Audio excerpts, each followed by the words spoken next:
Hello दोस्तों, स्वागत है आपका मेरे YouTube channel yes study education में।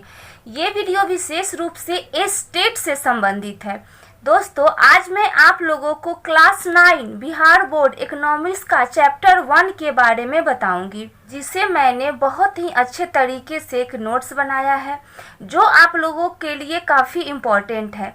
मैंने इस लेसन से एक भी पॉइंट्स नहीं छोड़ा है। अगर आप लोगों को लगे कि मेरा वीडियो आप लोगों के लिए हेल्पफुल है तो वीडियो को सब्सक्राइब करें तथा बेल आइकन को प्रेस करना बिल्कुल ही ना भूलें, ताकि हमारा हर वीडियो सबसे पहले आप तक पहुंचे। लेसन स्टार्ट करने से पहले मैं एक बात और बताना चाहती हूँ कि स्टेट के री एग्जाम का डेट जो कि 9 सितंबर 2020 से 21 सितंबर 2020 के बीच ऑनलाइन के माध्यम से ली जाएगी, जो कि प्रभात खबर में छपी है। प्रभात खबर अखबार में तो कई बार फर्जी खबर छापने की भी पुष्टि की गई है, लेकिन ये बात कहाँ तक सच है वो अभी क्लियर नहीं हुआ है। ये बात तो आप भी जानते हैं कि ये बिहार है, यहाँ कब क्या हो जाता है पता ही नहीं चलता है।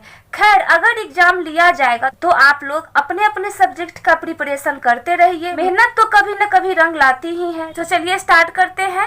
क्लास 9 लेसन 1 बिहार के एक गांव की कहानी। इसमें बिहार के गांव के बारे में दिया गया है जिसका नाम है फतेहपुर गांव।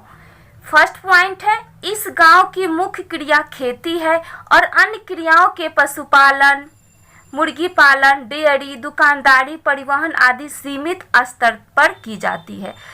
तो फतेहपुर गांव की जो मुख्य क्रिया क्या है, खेती है, इस बात को ध्यान दीजिएगा।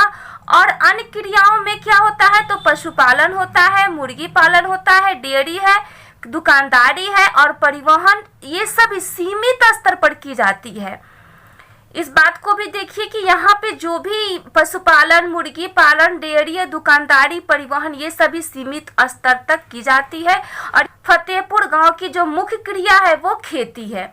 तो यहाँ पे एग्जाम में पूछा भी जा सकता है कि फतेहपुर गांव की मुख्य क्रिया क्या है, तो खेती है। और अगर अन्य क्रियाओं में पूछा जाएगा तो आप लोग पशुपालन, मुर्गी पालन, डेयरी और दुकानदारी, परिवहन पे टिक लगाइएगा। नेक्स्ट पॉइंट है, उत्पादन क्रियाओं के लिए प्राकृतिक संसाधन, मानव निर्मित वस्तुएं, मानव प्रयास और मुद्रा महत्वपूर्ण है। तो उत्पादन की क्रिया के लिए क्या क्या चीज इंपॉर्टेंट है, तो प्राकृतिक संसाधन, मानव निर्मित वस्तुएं, मानव का प्रयास और मुद्रा। यहाँ पे जो प्रकृति के रूप में जो संसाधन मिले हैं वो भी जरूरी है, मानव जो वस्तुओं का निर्माण किया है वो भी जरूरी है, और सर्वप्रथम मानव का प्रयास भी जरूरी है, और मुद्रा। ये 4 चीजों को ध्यान में रखिएगा। आपसे पूछ दिए जाएंगे कि उत्पादन क्रियाओं के निम्नलिखित में से क्या महत्वपूर्ण है, तो ये 4 पॉइंट्स जो है हमेशा ध्यान में रखिएगा आप लोग। नेक्स्ट है, फतेहपुर गांव के पूरब में पुनपुन नदी है और पश्चिम में पटना मुख्य सड़क है। यहाँ भी प्रश्न बनता है कि फतेहपुर गांव के पूरब में कौन सी नदी है, तो पुनपुन नदी है। और पश्चिम में कौन सी सड़क है, तो पटना मुख्य सड़क है। नेक्स्ट है, यह गांव पटना से मात्र 9 किलोमीटर की दूरी पर सड़क से पूरब की ओर स्थित है। तो यहाँ भी एक प्रश्न बनता है कि जो फतेहपुर गांव पटना से कितने किलोमीटर की दूरी पर स्थित है, तो 9 किलोमीटर की दूरी पर स्थित है। और एक और प्रश्न बनता है कि फतेहपुर गांव जो है पटना से किस ओर स्थित है, तो ध्यान दीजिएगा कि पूरब की ओर स्थित है। नेक्स्ट एक नोट है, श्री फतेश्वर नारायण सिंह एक प्रसिद्ध स्वतंत्रता सेनानी, कर्मठ एवं आदर्श व्यक्ति थे। इन्हीं के नाम पर इस गांव का नाम फतेहपुर पड़ा। इस पॉइंट को भी देखिए कि जो फतेहपुर गांव है किसके नाम पे पड़ा था, तो श्री फतेश्वर नारायण सिंह के नाम पे पड़ा था। और ये क्या थे, तो ये फतेश्वर नारायण सिंह जो थे एक प्रसिद्ध स्वतंत्रता सेनानी थे, कर्मठ एवं आदर्श व्यक्ति भी थे। नेक्स्ट है, इस गांव में विभिन्न जातियों के लगभग 1500 परिवार रहते हैं। तो इस बात को भी देखिएगा कि फतेहपुर गांव में विभिन्न जातियों के कितने परिवार रहते हैं, तो 1500 परिवार इस गांव में रहते हैं जो कि विभिन्न जातियों के होते हैं। नेक्स्ट है, गांव में अधिकांश लोग भूस्वामी है, जिनमें से कुछ बहुत बड़े परिवार के हैं। उनके मकान ईंट और सीमेंट के बने हुए हैं। तो यहाँ एक और प्रश्न बनता है कि गांव के जो अधिकांश लोग जो भूस्वामी है उनके मकान किस चीज के बने हुए होते हैं, तो उनके मकान ईंट और सीमेंट के बने हुए होते हैं। और नेक्स्ट है, इस गांव में गरीब लोगों की संख्या गांव की कुल जनसंख्या का 1/4 है। इनके मकान मिट्टी और फूस के बने होते हैं। जो फतेहपुर गांव है उस गांव में गरीब लोगों की संख्या जो होता है गांव की कुल जनसंख्या का 1/4 है। इस बात को भी ध्यान दीजिएगा। और जो गरीब है उनके मकान किस प्रकार के बनाए जाते हैं, तो मिट्टी और फूस के। नेक्स्ट है, इस गांव में सरकार द्वारा बिजली उत्पादन एवं रख रखाव के लिए गांव में ही पावर ग्रिड की स्थापना की गई है। तो यहाँ ध्यान दीजिएगा कि जो फतेहपुर गांव है वहाँ बिजली की रख रखाव के लिए पावर ग्रिड की स्थापना की गई है। और एक प्रश्न और भी बनता है कि बिजली उत्पादन एवं रख रखाव के लिए किस चीज की स्थापना की गई है, तो पावर ग्रिड की स्थापना की गई है फतेहपुर गांव में। नेक्स्ट है, इस गांव में 6 प्राथमिक विद्यालय, 1 मध्य विद्यालय, 1 हाई स्कूल तथा डिग्री कॉलेज भी है। यहाँ भी एक प्रश्न बनता है कि फतेहपुर गांव में कितने प्राथमिक विद्यालय है, तो 6 प्राथमिक विद्यालय है। कितने मध्य विद्यालय है, तो 1 मध्य विद्यालय है। और कितने हाई स्कूल है, 1 हाई स्कूल है। और डिग्री कॉलेज की संख्या उसमें नहीं दी गई थी, इसलिए मैं यहाँ पे डिग्री कॉलेज की संख्या नहीं लिखी हूँ। बस आप ध्यान रखिएगा कि यहाँ पे डिग्री कॉलेज भी है। नेक्स्ट है, यहाँ 2 राजकीय प्राथमिक स्वास्थ्य केंद्र और 1 निजी हॉस्पिटल भी है। तो इस पॉइंट्स को भी ध्यान दीजिएगा कि फतेहपुर गांव में जो है 2 राजकीय प्राथमिक स्वास्थ्य केंद्र और 1 निजी हॉस्पिटल है। यहाँ कला मंच, जिसको स्टेज कहा जाता है, सामुदायिक भवन, सामुदायिक शौचालय एवं प्रसिद्ध काली मंदिर भी उपलब्ध है। तो यहाँ देखिएगा कि फतेहपुर गांव में क्या क्या चीज उपलब्ध है, तो सामुदायिक भवन भी है, सामुदायिक शौचालय भी है और एक सबसे प्रसिद्ध यहाँ पे काली मंदिर भी बहुत फेमस है। नेक्स्ट एक नोट है, फतेहपुर गांव अन्य गांव कस्बों की तुलना में काफी आधुनिक एवं उन्नत है। यहाँ सड़क, परिवहन के साधनों, बिजली, सिंचाई, विद्यालयों, कॉलेज और स्वास्थ्य केंद्रों का पर्याप्त विकसित तंत्र है। तो जो फतेहपुर गांव है जो अन्य गांव के तथा कस्बों की तुलना में काफी उन्नत है। यहाँ के लोग जो है यहाँ पे परिवहन के सभी साधन भी उपलब्ध है, यहाँ बिजली भी है, यहाँ पे सिंचाई की व्यवस्था भी की जाती है, यहाँ विद्यालय भी है, कॉलेज भी है और स्वास्थ्य केंद्र भी यहाँ उपलब्ध है। तो इसका मतलब ये है कि फतेहपुर गांव जो है अन्य कस्बों और गांव की तुलना में बहुत आधुनिक एवं उन्नत है।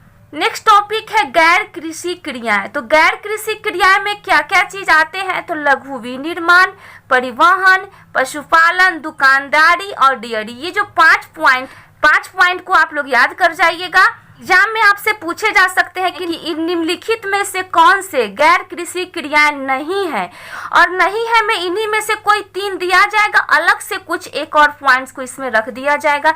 इसलिए आप गैर कृषि क्रियाएं जो यहाँ पे 5 पॉइंट है, 5 पॉइंट को ध्यान में रखिएगा या फिर आप याद ही कर जाइएगा। नेक्स्ट टॉपिक है उत्पादन, जिसे इंग्लिश में प्रोडक्शन भी कहा जाता है। तो ये तो आप लोग भी जानते होंगे कि उत्पादन के द्वारा ही समाज में वस्तुओं और सेवाओं का निर्माण होता है और यही हमारी आवश्यकताओं को संतुष्ट भी करता है। तो हम लोगों को यहाँ पे यह ध्यान रखना है कि जो यहाँ पे जो उत्पादन है उसका अर्थ किसी भौतिक वस्तु का निर्माण करना नहीं है, बल्कि मनुष्य जो अपने आर्थिक प्रयास से जो भी चीजें हमें प्रकृति से मिला है उसके रूप, स्थान या अधिकार में जब परिवर्तन लाता है और उनको अधिक उपयोगी बनाता है, तो इसे ही हम उत्पादन कहेंगे। जैसे में हम एक उदाहरण के द्वारा आप लोगों को समझाते हैं कि जब एक बढ़ई लकड़ी को काट छाट कर उसमें टेबल या कुर्सी बनाता है तो उसे उत्पादन कहा जाएगा, क्योंकि इससे क्या होता है, लकड़ी की उपयोगिता बढ़ जाती है। और ये जो लकड़ी हमें कहाँ से मिलता है, प्रकृति से मिलता है, और उसी को आकार देकर जब हम उसमें टेबल, कुर्सी ये सब बना देंगे तो ये उत्पादन हो जाएगा। तो मैं यहाँ पे उत्पादन को डिफाइन कर दी हूँ कि अर्थशास्त्र में उत्पादन का अर्थ उपयोगिता का सृजन है।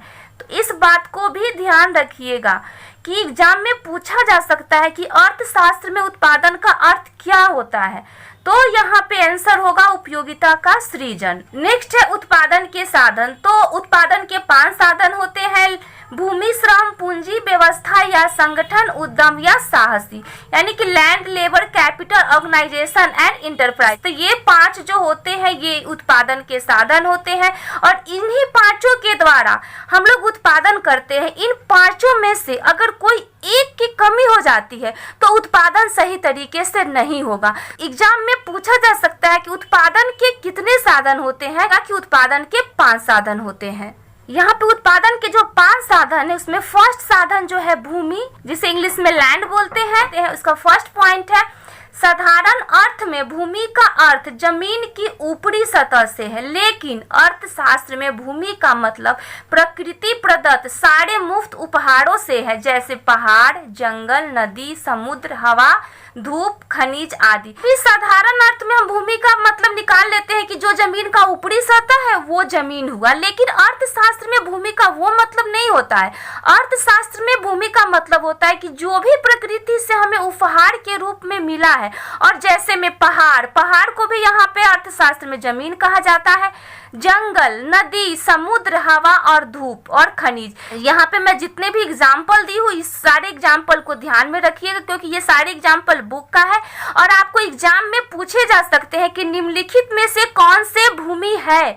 तो आप उस समय यहाँ पे कंफ्यूज नहीं कीजिएगा कि पहाड़ भूमि है, जंगल भूमि है, नदी भूमि है और समुद्र भूमि है, कि जो भी प्रकृति प्रदत्त जो मुफ्त उपहार में हमें मिली है वो सारे भूमि है। नेक्स्ट है भूमि उत्पादन का एक निष्क्रिय साधन है, यानी कि पैसिव फैक्टर है। तो यहाँ पे एक प्रश्न बनता है कि भूमि उत्पादन का कैसा साधन है, कौन सा साधन है। तो यहाँ पे सक्रिय भी आपको ऑप्शन में दिया जा सकता है, लेकिन भूमि जो है उत्पादन का निष्क्रिय साधन है, इस बात को ध्यान रखिएगा। भूमि को उत्पादन का मौलिक साधन भी कहा जाता है। तो आपके ऑप्शन में दिए जा सकते हैं कि निम्नलिखित में से कौन से भूमि का साधन है। पहला दिया जाएगा निष्क्रिय, दूसरा दिया जाएगा मौलिक, तीसरा दिया जाएगा निष्क्रिय और मौलिक, और चौथा नंबर में दिया जाएगा इनमें से कोई नहीं। तो तीसरा नंबर बिल्कुल सही हो जाएगा, क्योंकि निष्क्रिय और मौलिक दोनों हो सकते हैं, और अगर निष्क्रिय और मौलिक नहीं रहे, सिर्फ निष्क्रिय रहेगा तो वहां निष्क्रिय लगाइएगा, और अगर सिर्फ मौलिक रहेगा तो वहां मौलिक लगाइएगा। नेक्स्ट प्रोफेसर मार्शल भूमि के बारे में क्या कहे थे उसके बारे में यहाँ दिया गया है। तो कि भूमि का मतलब केवल जमीन की ऊपरी सतह से नहीं वरन उन सभी पदार्थों तथा शक्तियों से है जिन्हें प्रकृति ने मानव की सहायता के लिए भूमि, जल, वायु, प्रकाश तथा गर्मी के रूप में निःशुल्क प्रदान दिया है। ये प्रोफेसर मार्शल कहे हुए हैं कि भूमि का मतलब केवल जमीन की ऊपरी सतह से नहीं होता है, बल्कि उन पदार्थों तथा शक्तियों से होता है जिन्हें प्रकृति ने मानव की सहायता के लिए क्या क्या चीज दिया। तो भूमि, जल, वायु, प्रकाश तथा गर्मी के रूप में निःशुल्क प्रदान किया है। इस बात को आप याद कर जाइएगा। नेक्स्ट नोट है भौतिक साधनों के निर्माण में प्रकृति का अत्यधिक दोहन होता है। जैसे एक मकान के निर्माण के लिए अनेक वृक्षों को काटना पड़ता है। कोई भी हम भौतिक साधन का निर्माण करते हैं उसके निर्माण में प्रकृति का ज्यादा दोहन होता है, यानी कि कोई भी जब हम भौतिक साधन का निर्माण करते हैं उसमें प्रकृति का ज्यादा नुकसान होता है। जैसे में हम एक मकान बनाते हैं तो उसके निर्माण के लिए बहुत सारे वृक्षों को काटना पड़ता है, तो इसमें प्रकृति का दोहन हो रहा है। जो प्रकृति के द्वारा हमें उपहार में पेड़ पौधे मिले हुए हैं उसका नाश होते जा रहा है।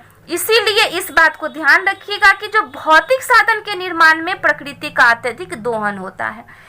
नेक्स्ट पॉइंट है फतेहपुर गांव में काम करने वालों में 75% लोग अपनी जीविका के लिए खेती पर निर्भर है।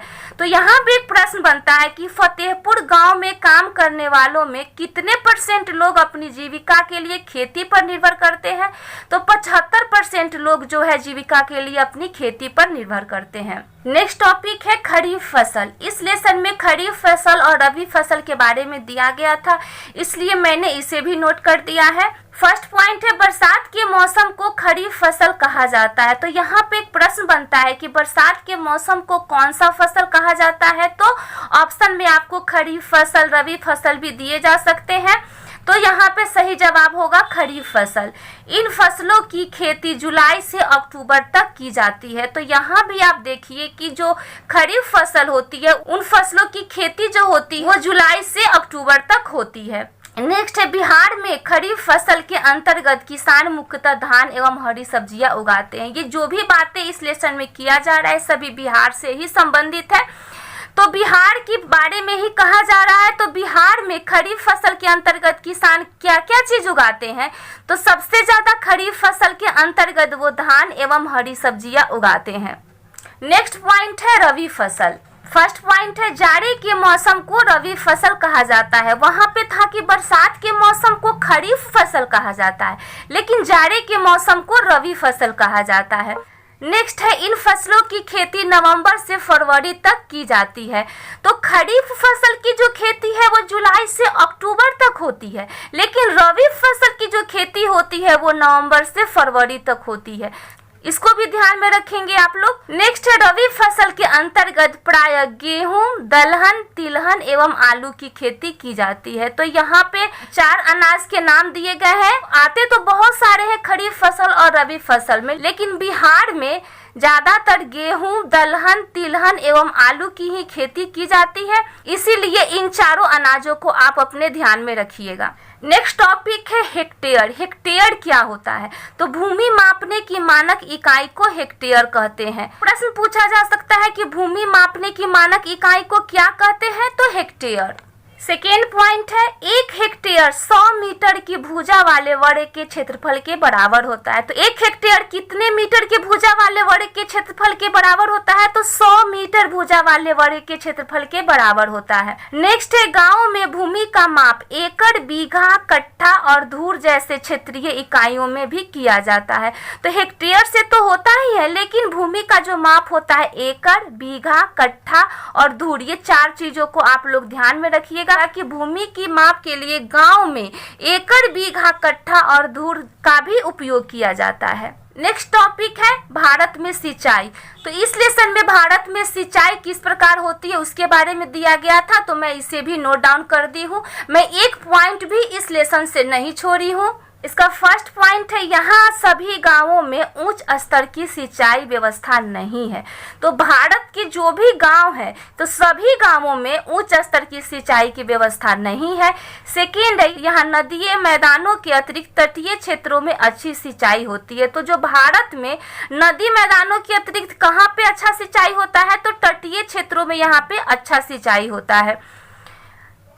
थर्ड है भारत में पठारी क्षेत्रों जैसे दक्षिणी पठार में सिंचाई कम होती है। जो भी मैं यहाँ पॉइंट्स बता रही हूँ सभी पॉइंट्स को ध्यान से देखिए कि जो भारत में पठारी क्षेत्र है और जैसे दक्षिणी पठार में सिंचाई कम होती है, यहाँ पे जो है तटीय क्षेत्र में अच्छा सिंचाई होता था और दक्षिणी पठार में सिंचाई कम होती है। नेक्स्ट है यहाँ कुल कृषि क्षेत्र के 40% से भी कम क्षेत्र में सिंचाई होती है। शेष क्षेत्रों में खेती मुख्यतः वर्षा पर निर्भर है।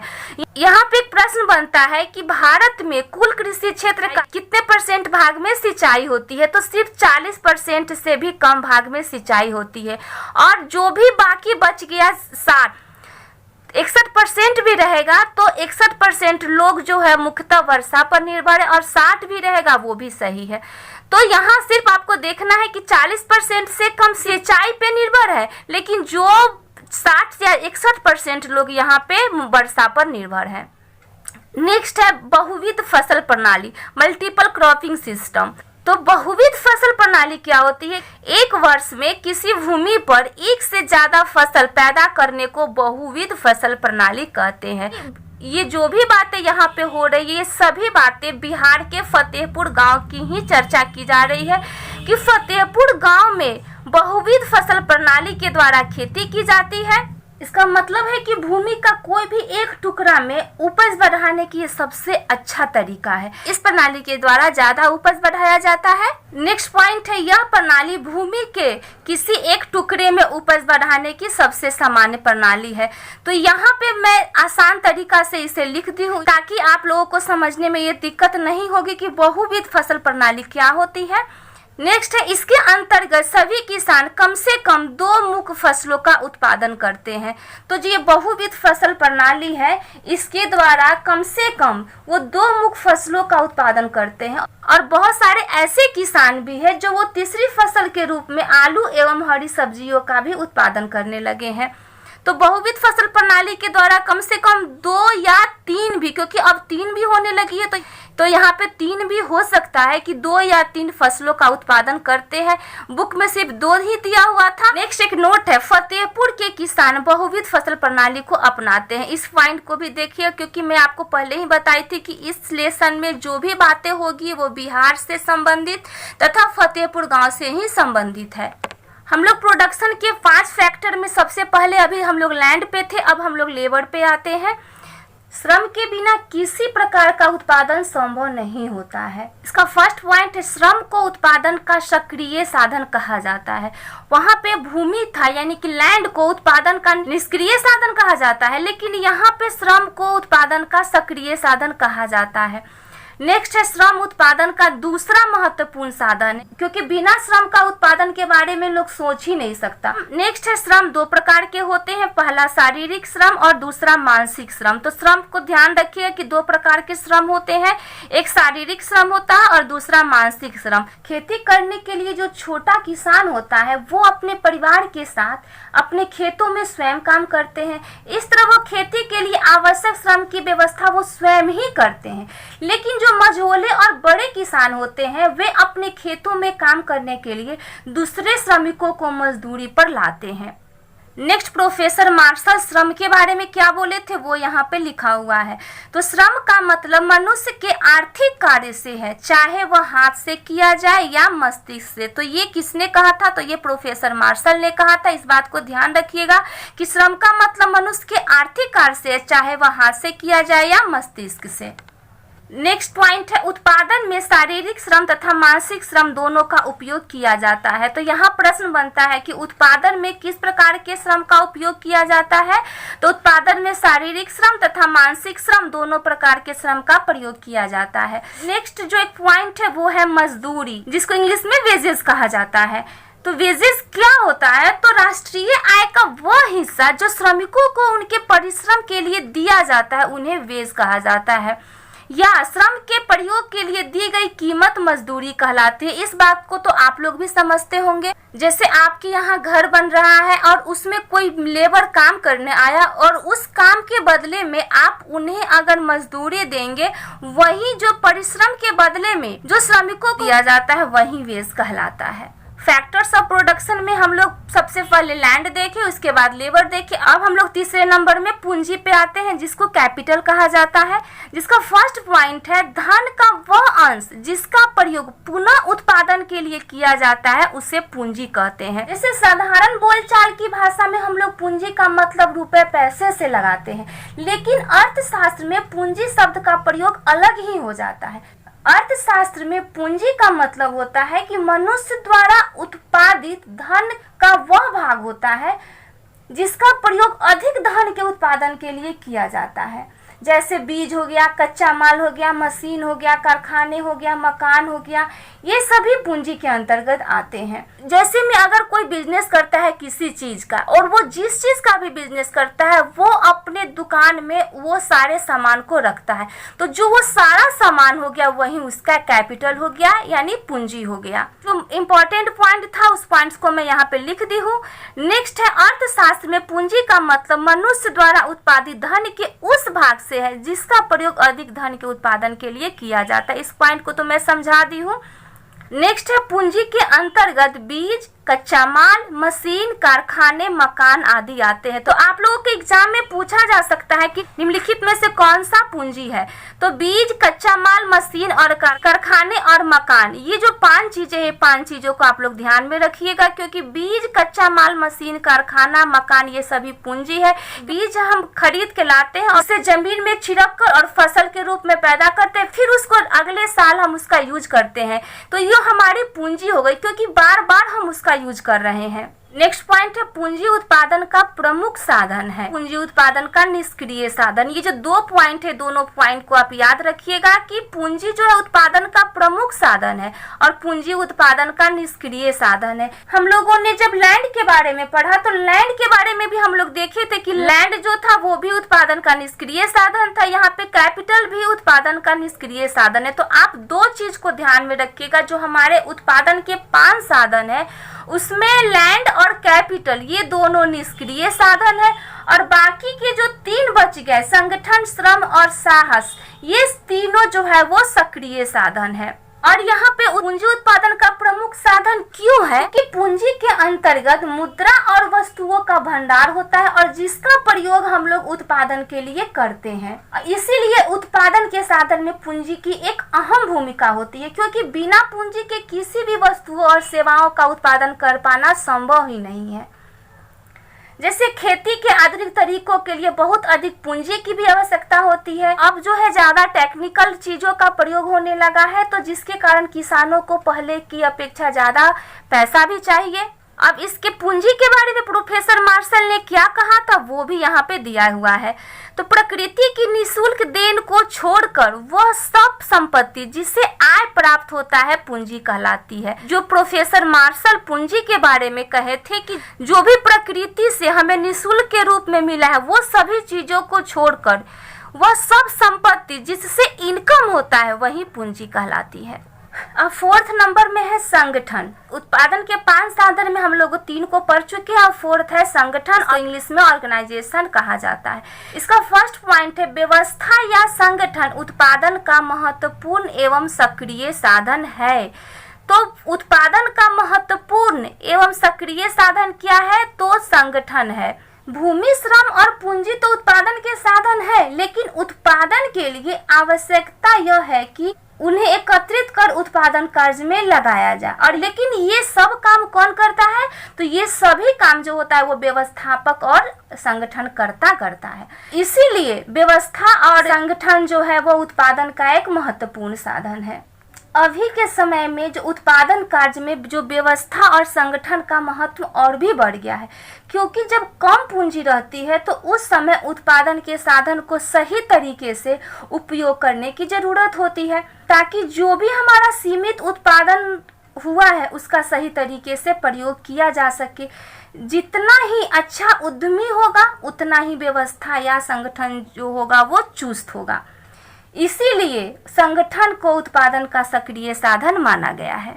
सेकेंड पॉइंट है उत्पादन के विभिन्न साधनों को एकत्रित कर उन्हें उत्पादन में लगाने की क्रिया को व्यवस्था अथवा संगठन कहते हैं। तो इस पॉइंट को मैं बता चुकी हूँ कि उत्पादन के विभिन्न साधनों को जो एकत्रित करता है और एकत्रित करके उन्हें उत्पादन में जो लगाने का कार्य करता है वही व्यवस्था और संगठन उसे ही कहा जाता है। और जो व्यक्ति यह कार्य करता है उसे व्यवस्थापक या संगठनकर्ता कहा जाता है।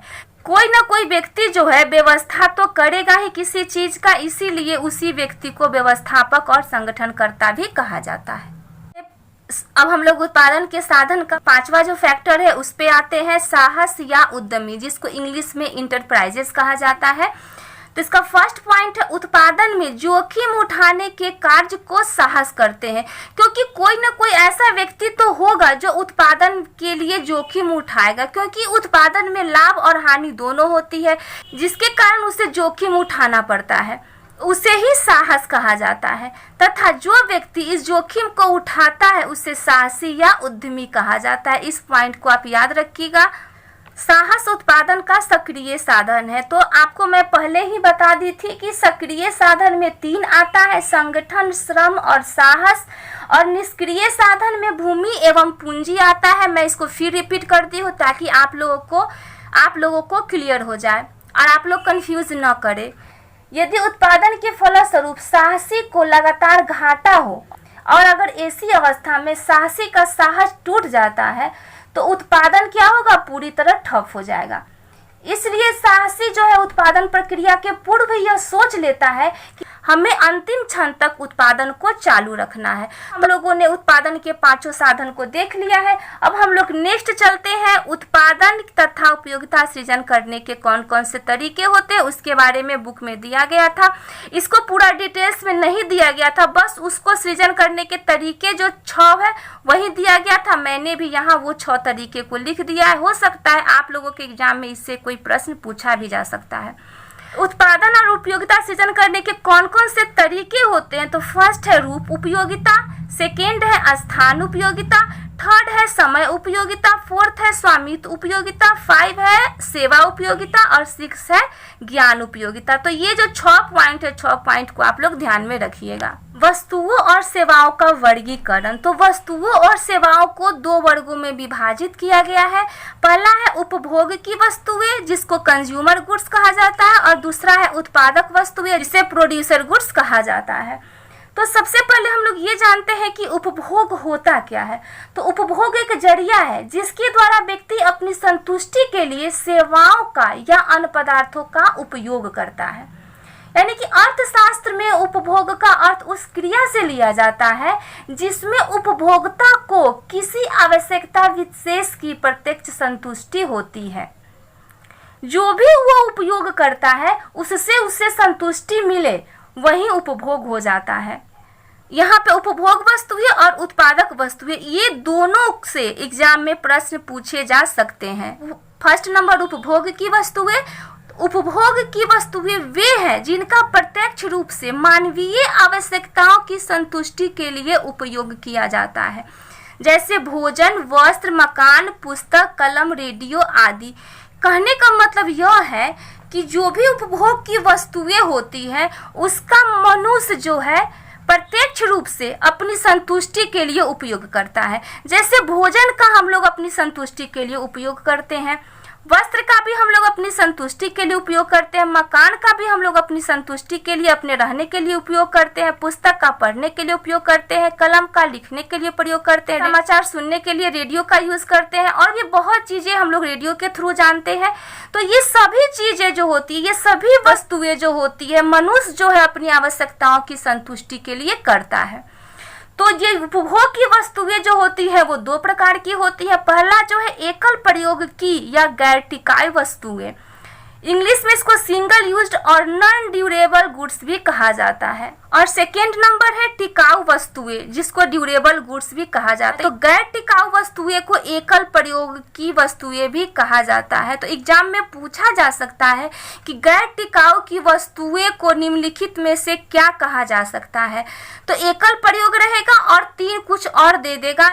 तो एकल प्रयोग की या गैर टिकाऊ वस्तुएं कौन कौन सी होती है उसके बारे में हम लोग देखते हैं। जिनका प्रयोग हम अपनी आवश्यकताओं की संतुष्टि के लिए केवल एक ही बार करते हैं उसे एकल प्रयोग या गैर टिकाऊ वस्तुएं कहा जाता है। जैसे में एकल प्रयोग से ही पता चल रहा है कि इसका प्रयोग एक बार होता है और वो कम टिकता है।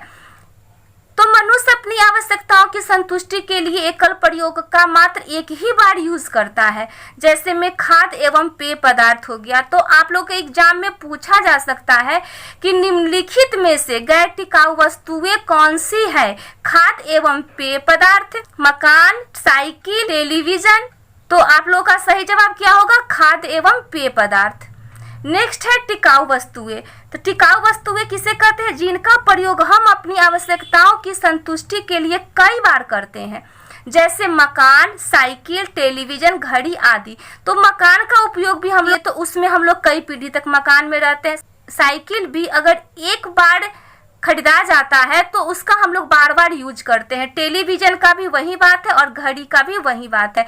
तो एग्जाम में पूछा जा सकता है निम्नलिखित में से कौन सी टिकाऊ वस्तुएं हैं। तो मकान, साइकिल, टेलीविजन या इनमें से सभी। तो इनमें से सभी आपका जवाब होगा। इसलिए ये 4 चीजों को आप लोग ध्यान में रखिएगा। और भी बहुत सारी चीजें हैं जो एकल प्रयोग की हैं और टिकाऊ वस्तुएं भी हैं। नेक्स्ट है उत्पादक वस्तुएं जिसको इंग्लिश में प्रोड्यूसर गुड्स कहा जाता है। तो सबसे पहले हम लोग जानते हैं कि उत्पादक वस्तुएं होता क्या है। तो उत्पादक वस्तुएं उन वस्तुओं को कहते हैं जिनका अधिक उत्पादन तथा आय प्राप्त करने के लिए प्रयोग किया जाता है। कि ये अधिक उत्पादन तथा अधिक इनकम प्राप्त करने के लिए उत्पादक वस्तुओं का प्रयोग किया जाता है। तो उत्पादक वस्तुएं वैसी वस्तुएं होती हैं जिनका अधिक उत्पादन तथा आय प्राप्त करने के लिए प्रयोग किया जाता है।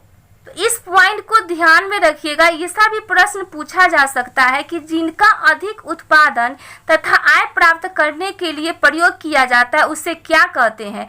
तो उत्पादक वस्तुएं उसे कहा जाता है। नेक्स्ट है ये वस्तुएं भी 2 प्रकार की होती है। जिस प्रकार उपभोग की वस्तुएं 2 प्रकार की थी, एकल प्रयोग की या गैर टिकाऊ वस्तुएं और टिकाऊ वस्तुएं, ठीक उसी प्रकार उत्पादक वस्तुएं भी दो प्रकार की है। एक है एकल प्रयोग की या गैर टिकाऊ वस्तुएं और दूसरा है टिकाऊ वस्तुएं।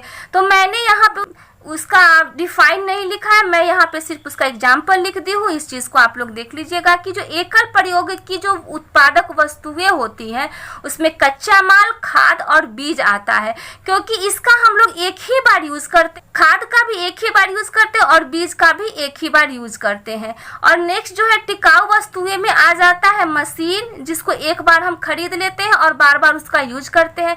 यंत्र और उपकरण, ये सभी टिकाऊ वस्तुएं में आता है, तो इस चीज को ध्यान में रखिएगा। नेक्स्ट लास्ट एक नोट है, भारत में किसानों की कुल संख्या का 80% किसानों को पूंजी की व्यवस्था करने में कठिनाई होती है। यहाँ पे प्रश्न बनता है कि भारत की कुल जनसंख्या का कितना % भाग किसानों को पूंजी की व्यवस्था करने में कठिनाई होती है? तो 80% जो किसान होते हैं उन्हें पूंजी की व्यवस्था करने में कठिनाई होती है।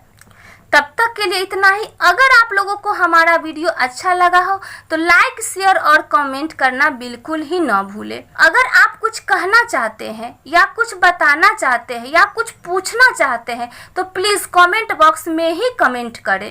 अगर हमारे चैनल पे आप नए हैं और आप स्टेट के सोशल साइंस से कुछ बेनिफिट लेना चाहते हैं तो हमारे चैनल को सब्सक्राइब करें। मिलते हैं नेक्स्ट वीडियो में अगले लेसन के साथ। धन्यवाद।